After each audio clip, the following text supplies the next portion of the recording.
Welcome back. In this video, we are going to talk more in depth about the R&D, the research and development, and we are going to begin with a quick introduction. This is the first process in the decision-making process, and also in my opinion, it is the most important because this is the base on which all the rest is being built upon. This is where we are adjusting the position, meaning the performance and size each round in order to meet customers' preferences.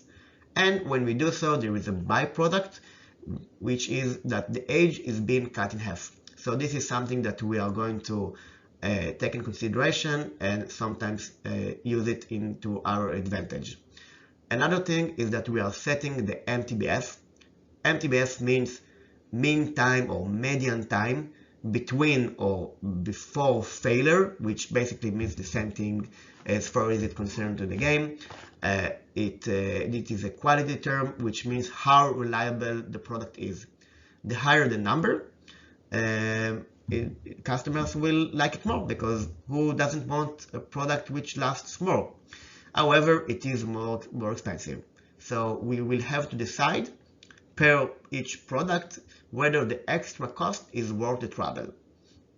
Another thing is that we're introducing new products. We begin with 5 products, and for obvious reasons, we want to have a full 8 because this means that we will have more market share, more profit, and we will be able to take control of the simulation and win the game. So as soon as possible, we want to introduce the extra 3 and get to a total of 8 products. The first term that we need to be familiar with is the perceptual map. You are going to see this a lot in the various reports and in the decision-making process. So this is how it looks like, and we can see several things here. One is that there are 2 axes. One axis is the performance, which goes from 0 to 20, meaning higher is better. And the vertical one, size, is going from 20 to 0, meaning smaller or lower is better. Next is that we see 5 circles, where each circle signifies another product. You can see the low, traditional, high, performance, and size. And in each one of those circles, you can see a small dot or asterisk if you look up close, where the little asterisk signifies the ideal position, where this is the exact position that customers really want your product to be. And the last thing is the arrows, and you can see the direction of the circles, and you see that they are not going in the same vertical line, but they are splitting apart, meaning that they are growing further away from each other. They are moving in every round. They have a drift rate, where also you can find in the report. And you can see that for every round, the speed and direction is a little bit different. For example, you see that for low, the drift rate is 0.5, and for high, it is 0.9, almost double. It means that every round, they are going to grow a little bit more further away from each other. And in the next slide, we are going to be able to see it visually. On the left, we are going to see round 0, where they are quite close to each other. They are clustered and even overlapped by quite a lot. By round 4, they are almost not touching. And by round 8, they are not touching at all, and they are quite far from each other. One thing that I recommend doing at the beginning of the simulation is to find the ideal positions of all your products for the remainder of the game, for up to the round 8, where it usually ends. So in order to do so, we are going to go to the industry condition report, and on page 2, we are going to find table 2, which is being presented here. Here you can find for all of your products, for every round, the ideal position, meaning the performance and the size. After we find the center, or more correctly, it is given to us in the map, in the table, we want to find the ideal position. So in order to do so, we find the ideal position offset, which also is being given to us in the industry condition report. We can say, for example, that for traditional, the offset is 0, meaning that the ideal position is exactly in the center, but for all the others, this is not the case. There is a certain offset. And when we add the offset to the center, we can find the ideal position for each round. So I recommend doing so. You don't have to, but it will make your life a little bit easier throughout the simulation. So let's do a quick recap before moving on. The ideal position is the center of the circle plus the ideal offset. Both of them are given to you in the industry condition report. You just have to add them and write them in a table or on a piece of paper, but it is better to have those numbers ready for you. The position affects the customer score. More accurately, the distance from the ideal position affect the customer satisfaction. And the importance varies, depends on the segment. For some products, it is more important compared to others. So now let's talk about the individual products. For traditional, you can see that the ideal position is exactly in the center. If you remember, the ideal offset was 0. So the ideal position is exactly inside in the center of the circle. If you introduce a new product, you want to be around the little star, the second star, where is marked in new product, because whenever you introduce a new product, the duration of the R&D is going to be more than one round. So you want to position it outside the circle, so by the time it is released, which is going to be normally a year and a half or something like that, so by the time it is over, the product is going to be inside the circle. So you plan ahead and you position it outside in order for it to be inside the circle when it is actually being released. For the low-end product, you see that the ideal position is at the back, is towards the left top part of the circle.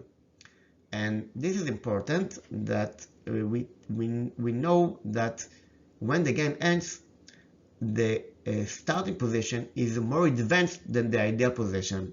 So we shouldn't try to get to the ideal position, because it is going to hurt our product by quite a lot, because we are going to pay in order to make our product worse. It also means that the age is going to be cut in half, which is something that we don't want here. It means that we will have to revise it again more than we actually should. So I apologize in advance, but I will repeat this for quite a few times because it is important, and I want you to get the point across. At the low-end product, you don't want to revise it unless you really have to. So usually the correct move for the low-end product is to not touch it, not revise it, and just let it age.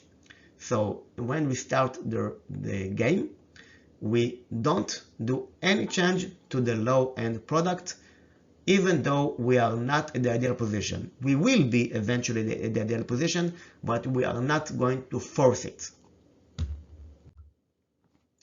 Now, for the high performance and size products, the ideal position is almost identical. For all of those products, we are towards the right bottom part of the circle. So this is roughly where we want to have our position, our product every round. And also because the R&D lasts more than one round, like one year and a half or even more, when we introduce a new product, we want to be outside the circle. So once the R&D is over, we are going to be within the circle. So we plan ahead and position new products outside the circle. The next term that we want to talk about is the age. We talked about briefly. We said that whenever we change the position, the age is being cut in half. So every segment, has a required age where we want to be around it if we can. The importance varies, depends on the segment, and it is very important for some products, for example, for traditional, and for other products, it is either not very important or it's not something that we can easily control. So we kind of ignore it. But for traditional, this is a very big issue, a very big concern, and we are always going to have it in mind when we are setting the revision for the next round. Another term that we briefly talked about is the MTBF. This is the quality term. For each product, there is a 5 hours range that customers can accept. It affects costs and customer satisfaction, meaning that the higher the number, the cost is more expensive and customers want it more, but it depends on the importance. For some products, it is very important and we definitely want it. And for others, it's not so certain because it is relatively low importance or low priority. Personally, I prefer to have the maximum MTBF for all of the products, but this is not a mistake to have it in a different way. So you need to decide for yourself with your teammates or based on whatever your professor tells you, whether you want to have it in the maximum or below that. So that is for the MTBF. And the last thing that I want to talk about in this quick introduction before moving on is the technical aspect. This is how the decision is actually going to look like. There is another model which is more simpler, is more visual, but if you understand what is going on here, you will have no problem with the simpler one. So on the left, where the figure 1 is where you set the position, meaning the performance and the size of your products. Number 2 is where you set the MTBF. And number 3 is where you need to check the revision date and the age at the end of the revision. Also, you can see at the bottom right corner visually how the age is going up as the product grows older. When the revision time comes, the age cuts in half and then it continue to grow older. So whenever you are setting the decisions, you need to have a look at the revision date and make sure that it ends within the current round, and you need to have a look what is the age at the revision. So you need to have a look, make sure that all the numbers add up before we are moving on to the next parts in the decision making process. So that was it. That was a quick introduction. We covered a lot of material. I hope it made sense.